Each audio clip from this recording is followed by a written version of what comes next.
لله الحمد لله وكفى والصلاة والسلام على سيد الأنبياء وعلى آله وأصحابه الأتقياء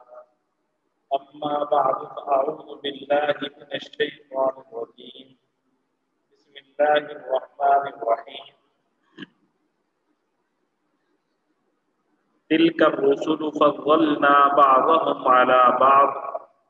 منهم من كلم الله ورفع بعضهم درجات وآتينا عيسى ابن مريم البينات وأيدناه بروح القدس ولو شاء الله ما اقتتل الذين من بعدهم من بعد ما جاءتهم البينات ولكن اختلفوا فمنهم من آمن ومنهم من كفر ولو شاء الله ما اقتتلوا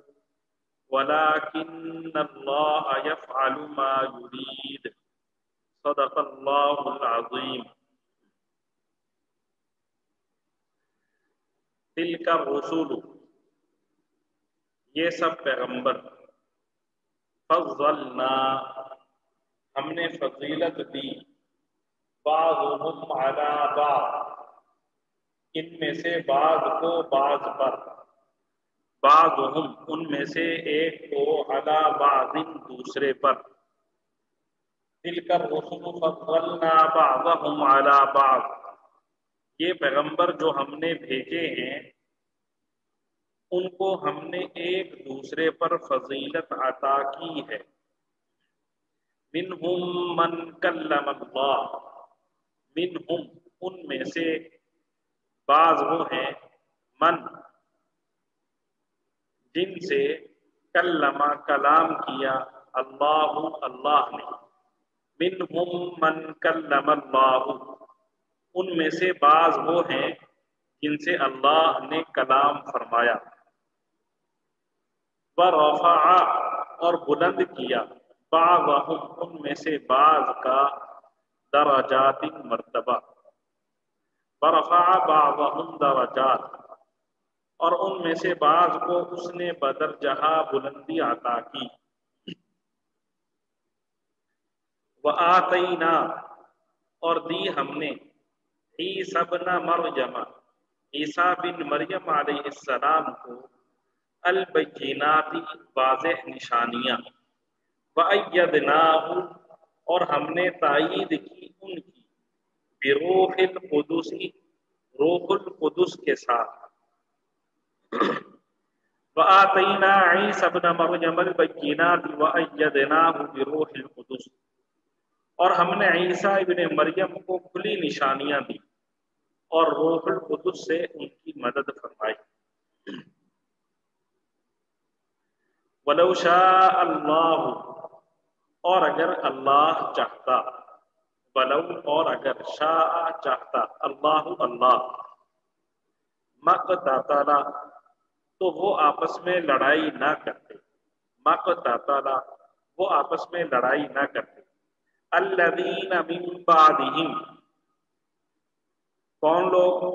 جو ان کے بعد آئے الذین وہ لوگ جو من بعدہم ان کے بعد تھے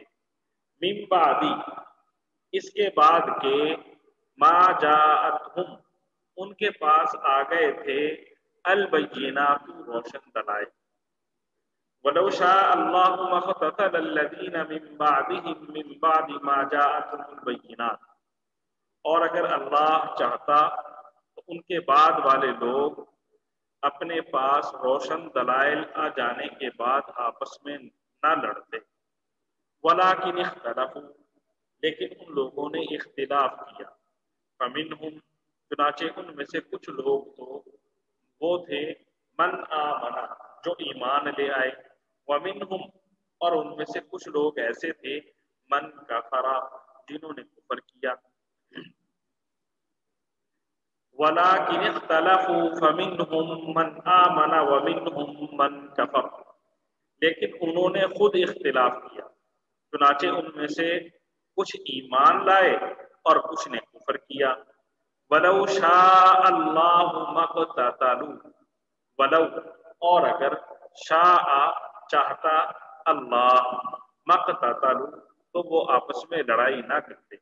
ولو شاء اللہ مقتتلوا اور اگر اللہ چاہتا تو وہ آپس میں نہ لڑتے، ولکن اللہ لیکن اللہ یفعل کرتا ہے ما یرید جو ارادہ کرتا ہے یا جو چاہتا ہے، ولکن اللہ یفعل ما یرید لیکن اللہ وہی کرتا ہے جو وہ چاہتا ہے۔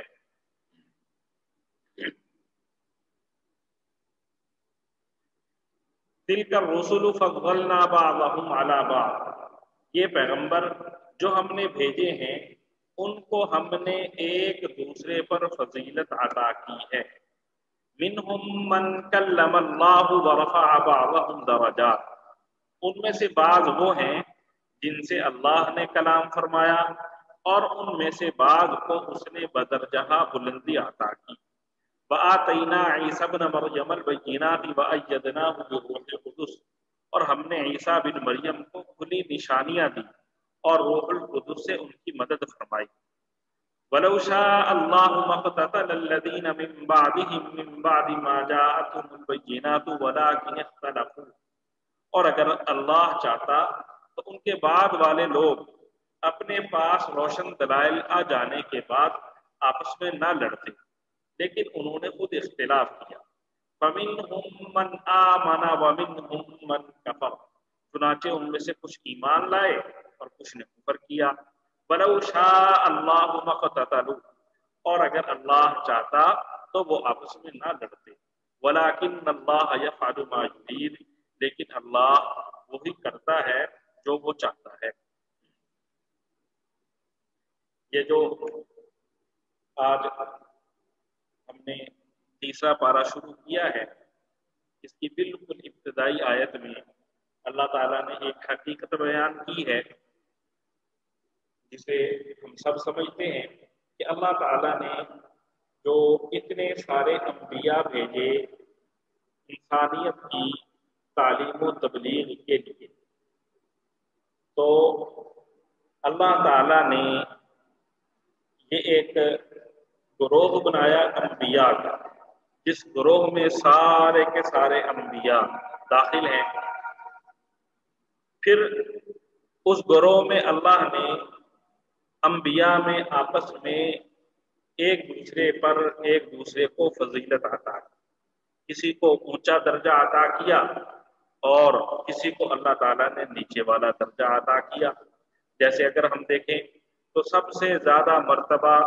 حضرت محمد مصطفیٰ صلی اللہ علیہ وآلہ وسلم کا ہے، جبکہ حضور صلی اللہ علیہ وآلہ وسلم تمام انبیاء کے آخر میں تشریف لائے ہیں، لیکن مرتبہ کس کا زیادہ ہے؟ حضرت محمد مصطفیٰ صلی اللہ علیہ وآلہ وسلم کا۔ اسی طرح انبیاء میں اللہ تعالیٰ نے 4 نبیوں کو سب سے زیادہ فضیلت عطا کی، حضرت محمد مصطفیٰ صلی اللہ علیہ وآلہ وسلم، حضرت موسیٰ علیہ السلام، حضرت عیسیٰ علیہ السلام،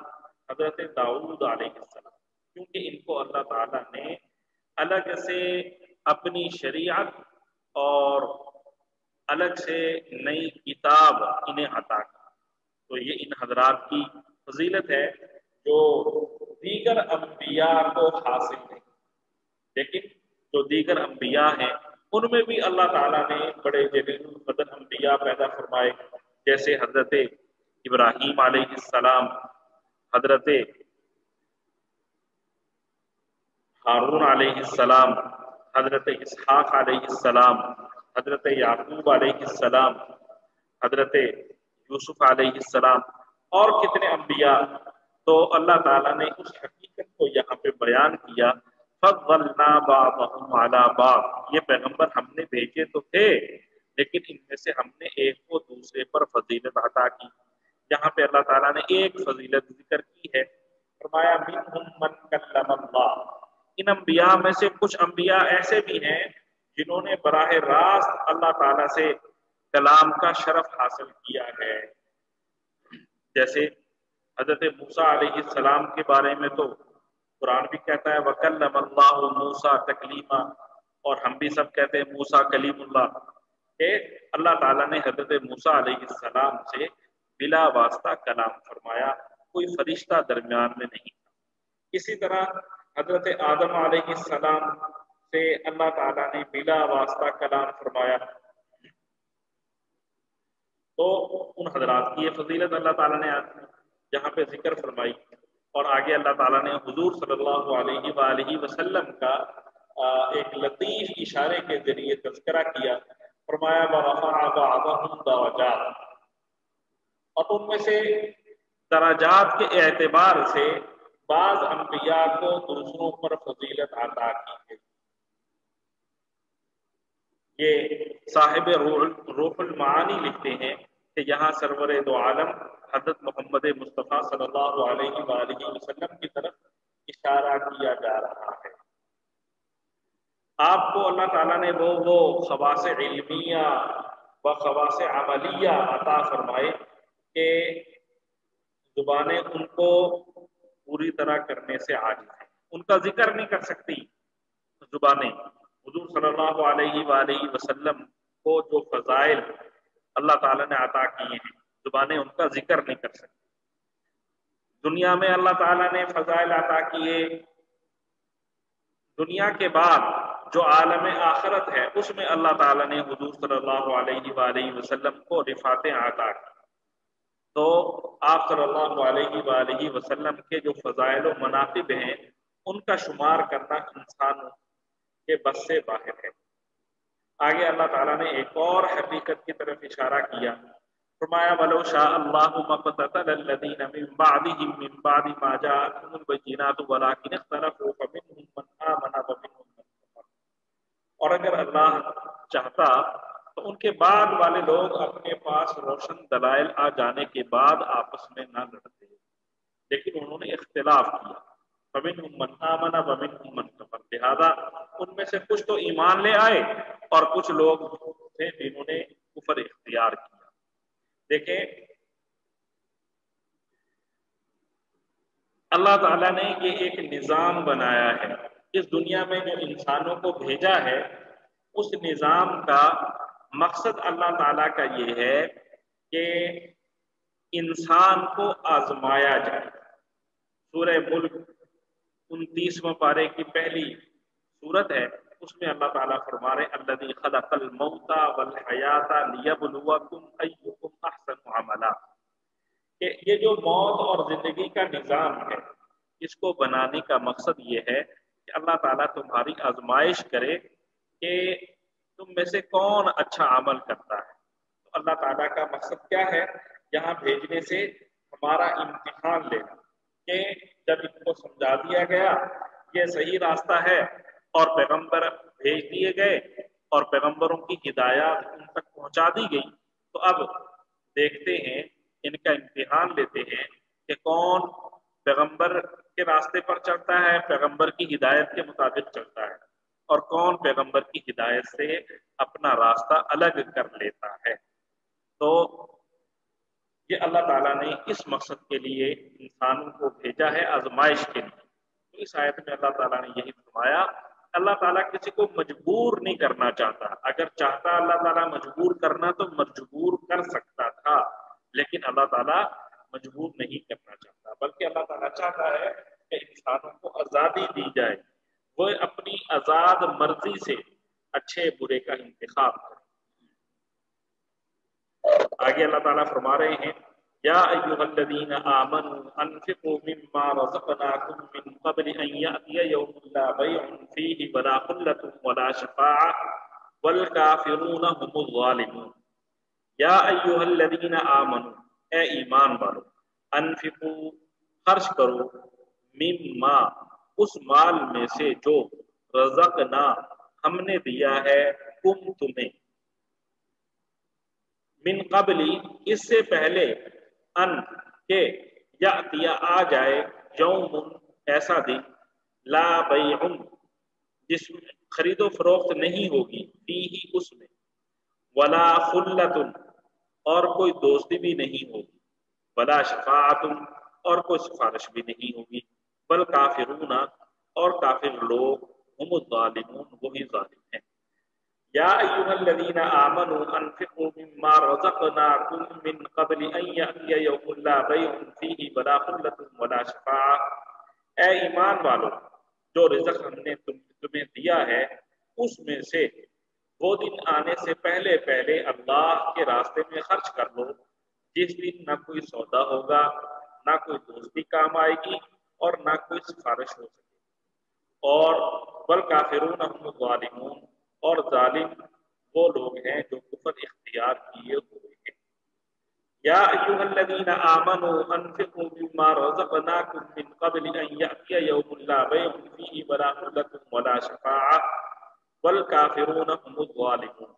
اے ایمان والو جو رزق ہم نے تمہیں دیا ہے اس میں سے وہ دن آنے سے پہلے پہلے اللہ کے راستے میں خرچ کر لو جس دن نہ کوئی سودا ہوگا، نہ کوئی دوستی کام آئے گی اور نہ کوئی سفارش ہو سکے گی، اور ظالم وہ لوگ ہیں جو کفر اختیار کیے ہوئے ہیں۔ اس میں اللہ تعالیٰ نے ایک لفظ استعمال کیا اس آیت میں، فرمایا رزقناکم، انفقو خرچ کرو، رزقناکم وہ مال جو ہم نے تمہیں دیا ہے۔ تو اللہ تعالیٰ نے یہ حقیقت واضح کر دی کہ دیکھو تمہارے پاس 1 روپیہ ہے، تمہارے پاس ہزاروں ہیں، لاکھوں ہیں، کروڑوں ہیں، اربوں ہیں، تو یہ سب ہے تو اللہ ہی نے دیا ہے۔ جب تم اس دنیا میں آئے تھے تو تم کوئی سونے کا چمچ منہ میں لے کے نہیں آئے تھے، بلکہ تم بغیر لباس کے اس دنیا میں آئے تھے۔ پھر اللہ تعالیٰ نے تمہیں کمزور سے طاقت عطا کی، اور طاقت سے اللہ تعالیٰ نے مال و دولت تمہیں عطا کیا، اور اب تم اترائے پھر رہے ہو۔ تو اللہ تعالیٰ یہاں پر فرما رہے ہیں کہ یہ جو رزق ہم نے تمہیں دیا ہے اس رزق کو قیامت کا دن آنے سے پہلے پہلے استعمال کر لو، خرچ کر لو اللہ کے راستے میں، ان جگہوں پر جہاں پہ خرچ کرنا اللہ کو پسند ہے ان جگہوں پر خرچ کرو۔ نیک کاموں میں خرچ کرنا، اس میں فرائض و واجبات بھی داخل ہیں، جیسے زکوٰۃ کی ادائیگی، اور آگے قربانی آ رہی ہے، اور صدقہ فطر ہے، اور نماز اور روزے کا فدیہ ہے، قسم کا کفارہ ہے۔ تو یہ ساری چیزیں وہ ہیں جو اللہ فی سبیل اللہ ہیں اور فرض ہیں یا واجب ہیں، اور اسی طرح اللہ کے راستے میں خرچ کرنے میں مستحب عمل اور نفلی صدقات بھی داخل ہیں، جیسے ہم نماز پڑھتے ہیں، روزہ رکھتے ہیں، یہ ہماری بدن کی عبادات ہیں، قرآن پاک کی تلاوت ہے، تو یہ ہماری بدنی عبادات ہیں، اور ان کے ذریعے بھی اللہ تعالیٰ کا قرب حاصل کیا جاتا ہے، آخرت کے عذاب سے بچا جاتا ہے۔ اسی طرح یہ مالی عبادات وہ نفلی ہوں یا فرائض اور واجبات، تو یہ سب بھی اللہ کے قرب کے حصول کا ذریعہ اور جہنم کے عذاب سے بچاؤ کا ذریعہ ہیں۔ نفلی صدقات کیا ہیں؟ کوئی ضرورت مند آ گیا، اس کو خیرات کے طور پر کچھ دے دیا، کوئی رشتہ دار آ گیا، اس کی مدد کر دی، جیسے یہ قرآن پاک میں اللہ تعالیٰ نے اس کی فضیلت ذکر کی ہے، حضور صلی اللہ علیہ وآلہ وسلم سے بھی اس کی فضیلت منقول ہے۔ حضور صلی اللہ علیہ وآلہ وسلم نے فرمایا اتقوا النار ولو بشق تمرۃ، دوزخ سے بچو اگرچہ آدھی کھجور کا صدقہ کر کے ہی بچو۔ اتقوا النار، اپنے آپ کو آگ سے بچاؤ اگرچہ کھجور کے ایک ٹکڑے کے ذریعے ہی بچاؤ کر سکو۔ ٹھیک ہے جی، تو اللہ کے ہاں کھجور کا ایک ٹکڑا بھی کوئی صدقہ کرے، کسی کی ضرورت پوری کرے، چھوٹی سے چھوٹی چیز بھی اگر آپ کسی کو لے کر دیں گے تو اس کی بھی قدر ہے، اور اس پر بھی اللہ تعالیٰ ثواب عطا فرماتے ہیں۔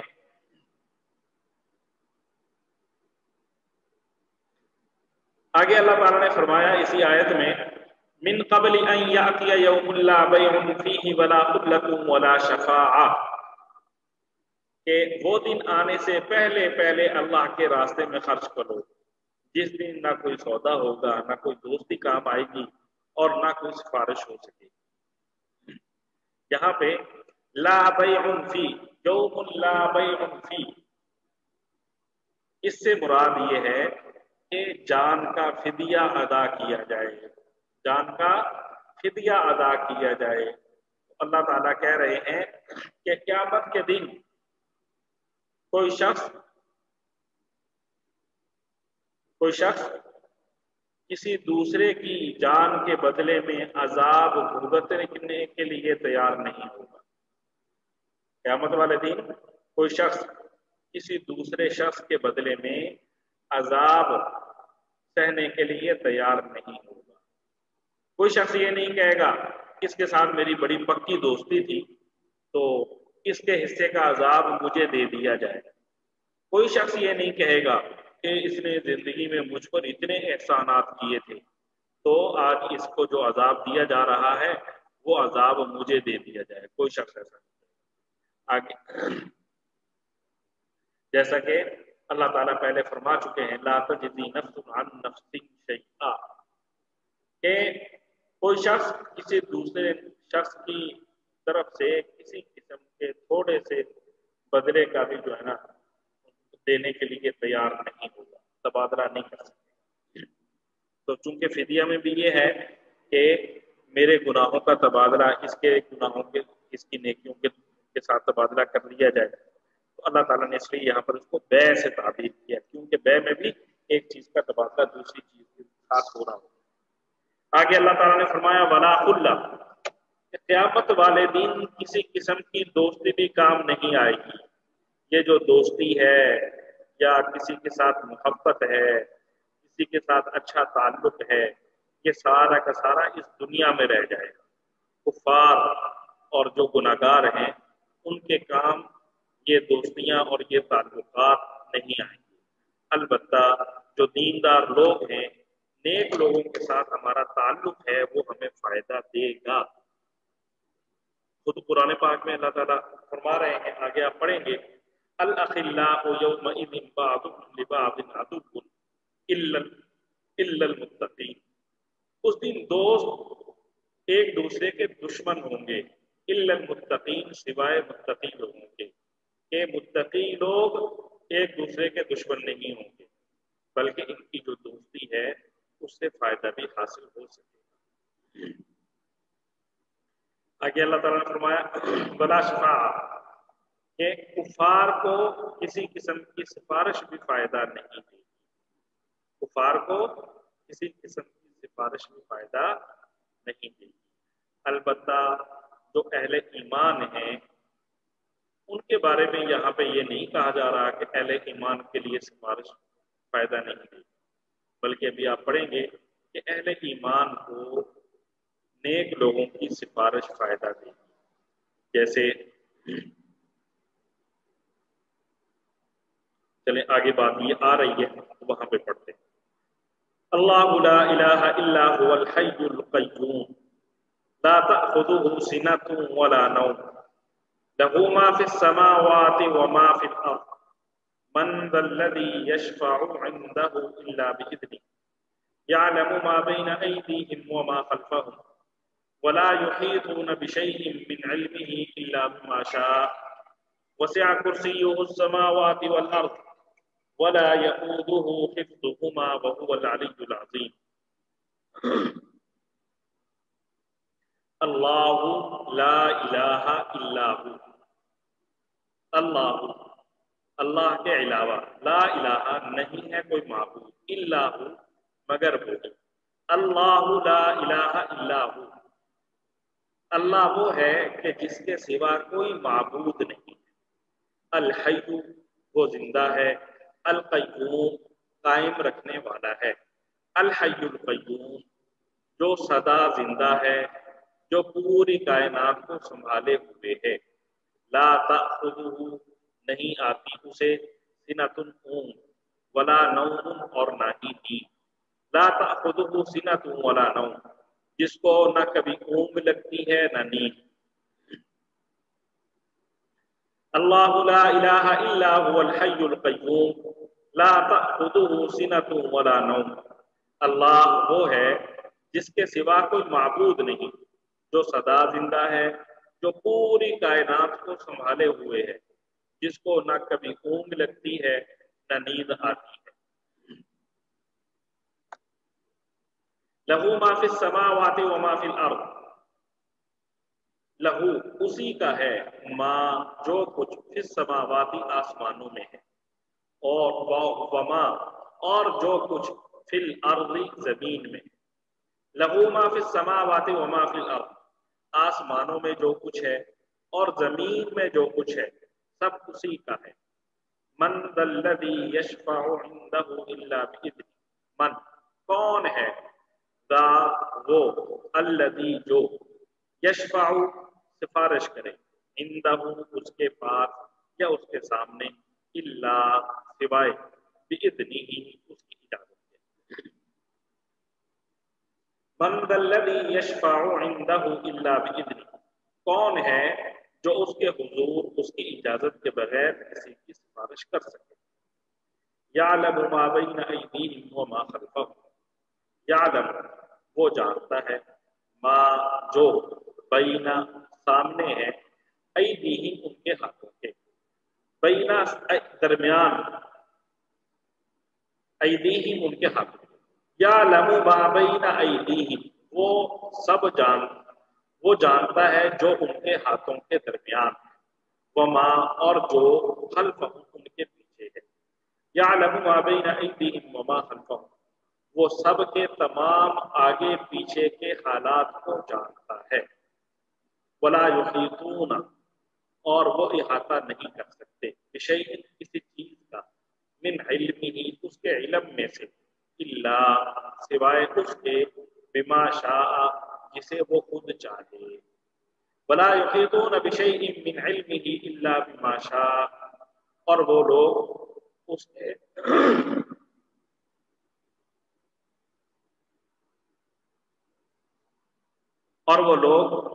کے علم کی کوئی بات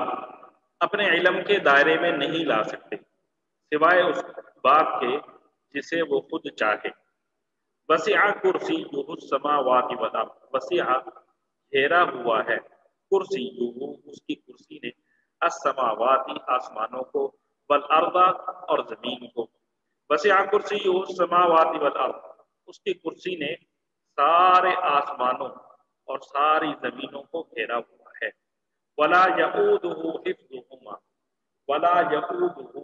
اور نہیں تھکاتی اس کو، حفظہما ان دونوں کی حفاظت، ولا یؤودہ حفظہما اور ان دونوں کی نگہبانی اسے ذرا بھی نہیں تھکاتی۔ وہو العلی العظیم، وہو اور وہ، العلی عالی مقام ہے، العظیم عظمت والا ہے، وہو العلی العظیم اور وہ بڑا عالی مقام صاحب عظمت ہے۔ اس آیت کرسی میں یہ جو آیت ہم نے پڑھی ہے سورہ بقرہ کی آیت نمبر 255، اس کو آیت الکرسی کے نام سے یہ مشہور ہے کیونکہ اس میں اللہ تعالیٰ کی کرسی کا ذکر آ رہا ہے، اور احادیث میں اس آیت الکرسی کی بہت زیادہ فضیلت والی ہوئی ہے۔ حضرت ابی بن کعب رضی اللہ تعالیٰ عنہ فرماتے ہیں کہ مجھ سے رسول اللہ صلی اللہ علیہ وآلہ وسلم نے ایک دفعہ فرمایا، کیا تمہیں معلوم ہے کہ اللہ کی کتاب میں وہ کون سی آیت تمہارے پاس ہے جو اعظم یعنی سب سے بڑی ہے؟ تو حضرت ابی بن کعب رضی اللہ تعالیٰ عنہ نے جواب دیا، یا رسول اللہ وہ آیت اللہ لا الہ الا هو الحی القیوم یعنی آیت الکرسی ہے۔ تو حضور صلی اللہ علیہ وآلہ وسلم نے حضرت ابی ابن کعب رضی اللہ عنہ کے سینے پر ہاتھ مار کر فرمایا، تمہیں علم مبارک ہو، یعنی انہوں نے صحیح جواب دیا۔ تو حضور صلی اللہ علیہ وآلہ وسلم نے ان پر شاباش دی، اور اس سے معلوم ہوا کہ قرآن پاک میں سب سے زیادہ عظمت والی چیز یہ آیت الکرسی ہے جو آج ہم پڑھ رہے ہیں۔ اس میں اللہ تعالیٰ نے ایک لفظ استعمال کیا، الحی القیوم، الحیو، حیو کا معنی عربی زبان میں زندہ کے لیے بولا جاتا ہے۔ اللہ جل شانہ زندہ ہے، ہمیشہ سے ہے، ہمیشہ رہے گا۔ اس کی ذات، اس کی صفات ازلی اور ابدی ہیں۔ اس کی ذات و صفات کو کبھی بھی زوال نہیں ہے۔ القیوم یہ مبالغے کا صیغہ ہے، اس کا معنی ہے قائم، خود قائم رہنے والا اور قائم رکھنے والا۔ القیوم اس کا معنی ہے قائم رہنے والا اور دوسروں کو قائم رکھنے والا۔ ساری کائنات، اس میں سورج ہے، چاند ہے، سیارے ہیں، نظام شمسی ہے، آسمان ہے، زمین ہے، خلائیں ہیں، یہ مخلوقات ہیں، انسان ہے، چرند پرند جو کچھ بھی ہے، یہ ساری کی ساری کائنات اللہ کی مخلوق ہے، اور ان سب چیزوں کو اللہ نے وجود دیا ہے، اور اللہ تعالیٰ کی ہی اجازت و مشیت سے یہ سب کی سب چیزیں قائم ہیں، اور کائنات کے تمام احوال اللہ تعالیٰ کی مشیت اور اللہ تعالیٰ کی قدرت سے تبدیل ہوتے ہیں۔ اللہ تعالیٰ جس کو جس حال میں چاہے رکھتا ہے، اللہ کی مرضی کے بغیر یہاں کچھ نہیں ہوتا۔ آگے فرمایا لا تأخذہ سنۃ ولا نوم، جس کو نہ کبھی اونگ لگتی ہے نہ نیند آتی ہے۔ سنۃ کا معنی ہلکی نیند، جس کو ہم اونگ کہتے ہیں، اور نوم کا معنی پوری نیند، جب سونے والے کے ہوش و حواس قائم نہیں رہتے۔ تو اللہ تعالیٰ دونوں طرح کی نیند سے، اونگ سے بھی اور نیند سے بھی، دونوں سے برتر اور بالا ہے۔ مخلوق کی حالت یہ ہے کہ مخلوق جب کام کرتے کرتے تھک جاتی ہے تو اس پر نیند غالب آ جاتی ہے۔ اس کے باوجود اگر کوئی سونا نہ چاہے تو تب بھی نیند آ کر اس کو مغلوب کر دیتی ہے اور اس پر نیند طاری ہو جاتی ہے۔ اللہ جل شانہ کی جو ذات ہے اس پر کسی طرح کی کوئی بھی تھکن نہیں آتی اور نہ ہو سکتی ہے، اور اسی طرح اللہ تعالیٰ پر نیند اور اونگ طاری نہیں ہو سکتی، اس لیے کہ نیند میں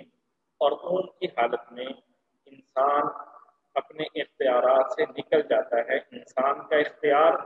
اپنے جسم پر نہیں رہتا۔ تو اللہ تعالیٰ شانہ اس چیز سے پاک ہے کہ اس کا کسی چیز پر اختیار نہ رہے، اس کا ہر وقت، ہر حالت میں، ہر چیز پر اختیار رہتا ہے۔ حضور صلی اللہ علیہ وآلہ وسلم نے فرمایا اللہ نہیں سوتا، اور نہ یہ اس کی ذات کے شایان شان ہے کہ وہ سوئے۔ آگے فرمایا لہو ما فی السماوات و ما فی الارض، آسمانوں میں جو کچھ ہے وہ بھی اور زمین میں جو کچھ ہے وہ بھی سب اسی کا ہے، ہر چیز اسی کی ملکیت ہے۔ من ذا الذی یشفع عنده الا باذنہ، کون ہے جو اس کے سامنے اس کی اجازت کے بغیر کسی کی سفارش کر سکے؟ اللہ کے سامنے اللہ کی اجازت کے بغیر کوئی سفارش نہیں کر سکتا۔ ہاں اللہ تعالیٰ جس کو اجازت دیں گے کہ تم فلاں کی سفارش کرو، وہ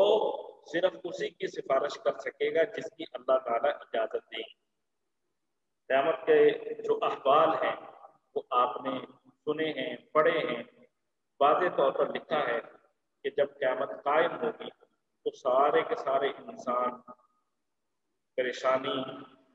کی کیفیت میں تمام انبیاء کے پاس جائیں گے، اور سارے کے سارے انبیاء عاجزی ظاہر کر دیں گے۔ بالآخر سارے انسان حضرت محمد مصطفیٰ فخر الاولین والآخرین صلی اللہ علیہ وآلہ وسلم کی خدمت میں حاضر ہوں گے اور آپ سے درخواست کریں گے کہ آپ اللہ کے سامنے ہماری سفارش فرمائیں۔ حضور صلی اللہ علیہ وآلہ وسلم عرش کے نیچے تشریف لے جائیں گے اور وہاں اللہ کے سامنے سجدہ کریں گے، اور اس سجدے میں اللہ تعالیٰ کی ایسی تعریفات کریں گے جو اس سے پہلے کسی نے نہ کی. ظاہر ہے وہ تعریفات بھی اللہ تعالیٰ ہی حضور صلی اللہ علیہ وآلہ وسلم کے ذہن میں ڈالیں گے. تو ان تعریفات کو سن کر اللہ تعالیٰ فرمائیں گے اے محمد سر اٹھاؤ اور مانگو تمہارا سوال پورا کیا جائے گا. سفارش کرو تمہاری سفارش پوری کی جائے گی.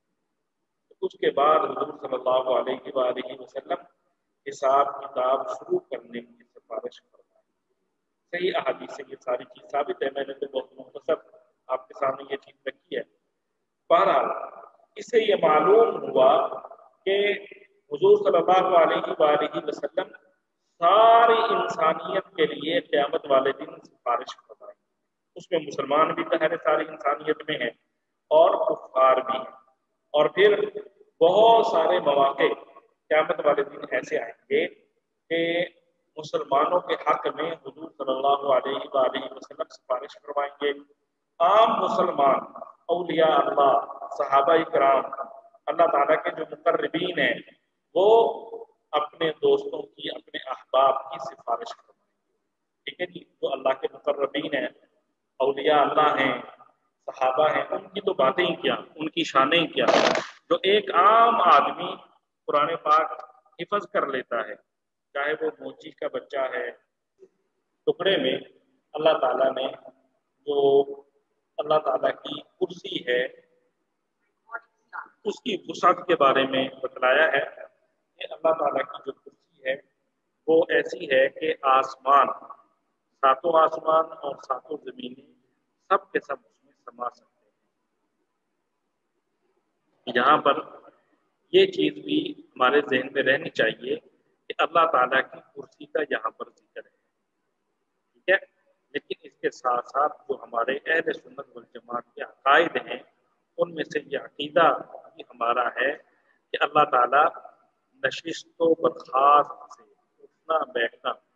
اور اسی طرح جگہ کہ فلاں جگہ پہ اللہ موجود ہے ان سب چیزوں سے اللہ بالا تر اور منزہ ہے. اللہ تعالیٰ ہر وقت ہر جگہ پر ہے.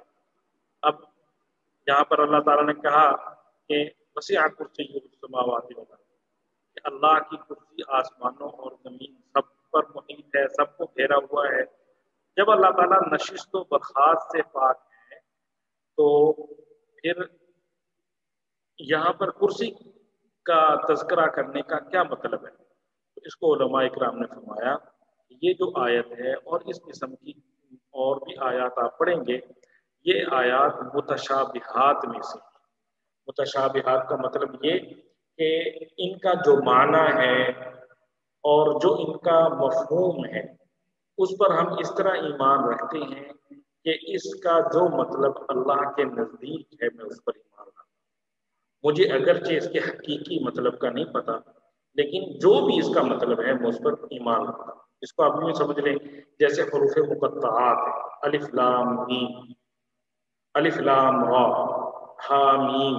اور حروف مقطعات ان کے بارے میں بھی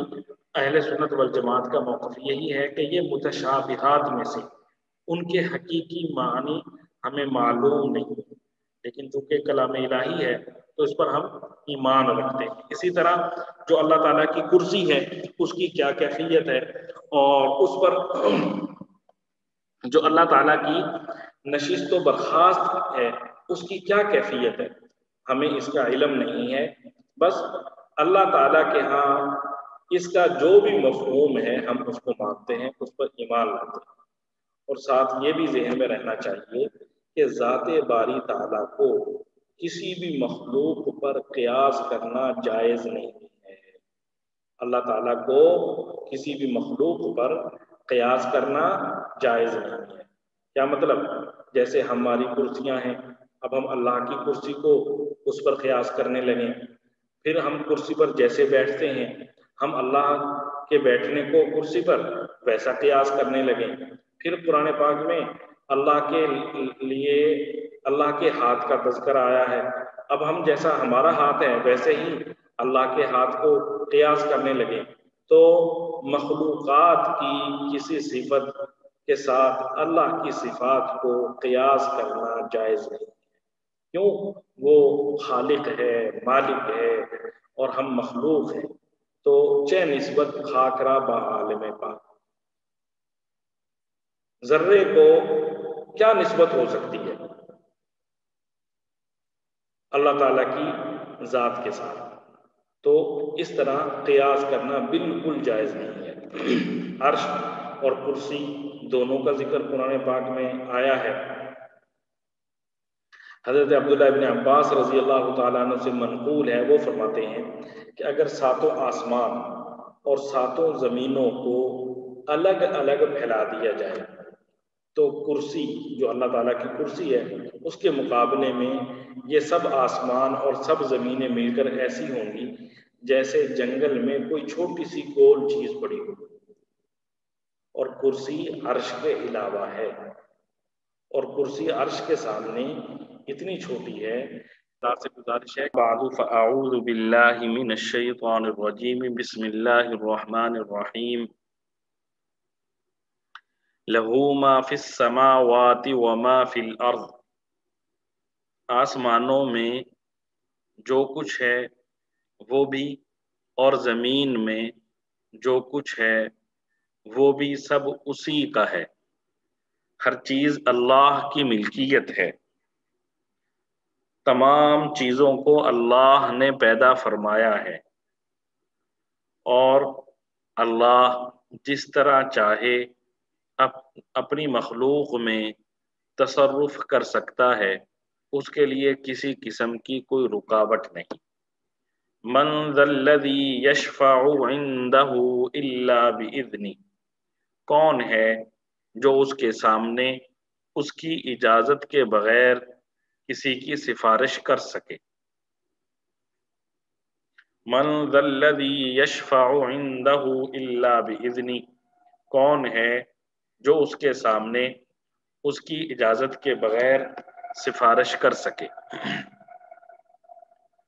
اللہ تعالی کی بارگاہ میں کسی کی یہ حیثیت نہیں کہ وہ سفارش کر سکے،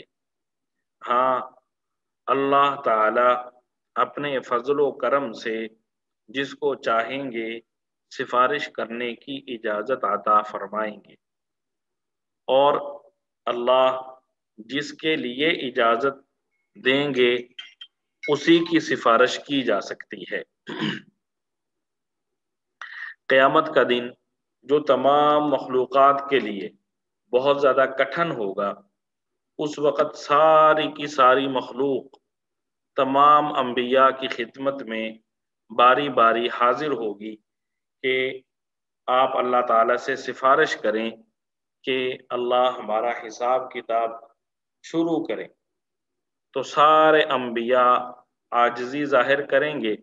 بالآخر انبیاء اور تمام مخلوقات سب مل کر حضور صلی اللہ علیہ وآلہ وسلم کی خدمت میں حاضر ہوں گے، اور آپ صلی اللہ علیہ وآلہ وسلم سے عرض کریں گے کہ آپ اللہ تعالیٰ کے بارگاہ میں ہماری سفارش فرمائیں۔ حضور صلی اللہ علیہ وآلہ وسلم اللہ تعالیٰ کے عرش کے نیچے تشریف لائیں گے اور اللہ کے سامنے سجدے میں پڑ جائیں گے، جس پر اللہ تعالیٰ ارشاد فرمائیں گے کہ اے محمد سر اٹھاؤ اور مانگو، تمہارا سوال پورا کیا جائے گا، سفارش کرو تمہاری سفارش پوری کی جائے گی۔ اس کے بعد آپ صلی اللہ علیہ وآلہ وسلم مخلوق کا حساب کتاب شروع کرنے کی سفارش فرمائیں گے۔ بہرحال قرآن کریم کی متعدد آیات اور احادیث میں یہ بات صراحت کے ساتھ موجود ہے کہ اللہ تعالی کی اجازت اور مرضی سے قیامت کے دن مخصوص لوگوں کو مخصوص افراد کی سفارش کرنے کی اجازت دی جائے گی۔ یعلم ما بین ایدیہم وما خلفہم، وہ سب کے تمام آگے پیچھے کے حالات کو جانتا ہے، دینی معاملات، دنیاوی معاملات، سب کا اللہ تعالیٰ کو علم ہے، ہر ایک کے، ہر قسم کے حالات کا علم اللہ کو ہے۔ ہمارے اچھے حالات، برے حالات، سب کا علم اللہ کو ہے۔ وَلَا يُحِيطُونَ بِشَيْءٍ مِّنْ عِلْمِهِ إِلَّا بِمَا شَاءَ، اور وہ لوگ اس کے علم کی کوئی بات اپنے علم کے دائرے میں نہیں لا سکتے سوائے اس بات کے جسے وہ خود چاہے۔ وَلَا يُحِيطُونَ بِشَيْءٍ مِّنْ عِلْمِهِ إِلَّا بِمَا شَاءَ، اور وہ لوگ اس کے علم کی کوئی بات اپنے علم کے دائرے میں نہیں لا سکتے سوائے اس بات کے جسے وہ خود چاہے۔ اللہ تعالی جس کسی مخلوق کو جتنا علم دینا چاہیں اس مخلوق کو اتنا علم ہی ملتا ہے۔ کسی بھی مخلوق کے پاس جتنا علم ہے وہ سب اللہ کے عطا فرمانے سے ہے، اور ہم اللہ تعالی کی ساری معلومات کا احاطہ نہیں کر سکتے، لیکن اللہ ہماری ساری معلومات کا احاطہ کیے ہوئے ہے۔ وسع کرسیہ السماوات والارض، اس کی کرسی نے سارے آسمانوں اور زمین کو گھیرا ہوا ہے۔ اللہ تعالی کی جو کرسی کی وسعت یہاں پہ بتلائی گئی ہے کہ اللہ کی کرسی نے آسمانوں اور زمین سب کو گھیرا ہوا ہے۔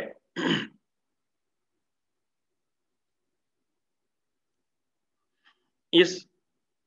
کو علماء نے، اس آیت کو اور اس طرح کی کئی آیات ہیں انہیں علماء نے متشابہات میں شمار فرمایا ہے، اس لیے کہ یہاں پہ اللہ تعالی کی کرسی کا ذکر ہے کہ آسمان اور زمین اس کرسی میں سما سکتے ہیں۔ جب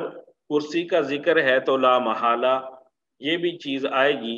کہ اللہ تعالیٰ اس پر تشریف فرما ہوتے ہیں، جبکہ اہل سنت والجماعت کے عقیدہ کے مطابق اللہ تعالی نشست و برخاست سے اور جگہ اور مکان سے بالا تر اور منزہ ہے۔ تو اس لیے اللہ تعالی کی کرسی کیسی ہے اور کتنی بڑی ہے اور اس پر نشست و برخاست کی کیا کیفیت ہے، اس سب کے بارے میں ہمیں زیادہ پڑھنے کی ضرورت نہیں ہے، بس جتنا اللہ نے بیان کیا ہمیں اسی پر ایمان رکھنا چاہیے کہ ہاں واقعاتاً اللہ کی کرسی اس قدر وسیع ہے۔ اس کے ساتھ ساتھ حدیث میں حضرت عبداللہ ابن عباس رضی اللہ عنہ سے منقول ہے کہ اگر ساتوں آسمان اور ساتوں زمینوں کو الگ الگ پھیلا دیا جائے تو کرسی کے مقابلے میں یہ سب مل کر ایسے ہی ہوں گی جیسے جنگل میں کوئی چھوٹی سی گول چیز پڑی ہو، اور ظاہر ہے اللہ کی کرسی عرش پر ہے، تو عرش الہی اس کرسی کے علاوہ ہے، اور یہ کرسی جس کا یہاں آیت الکرسی میں تذکرہ ہے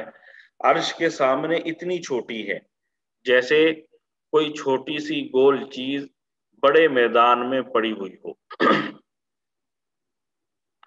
تو بہرحال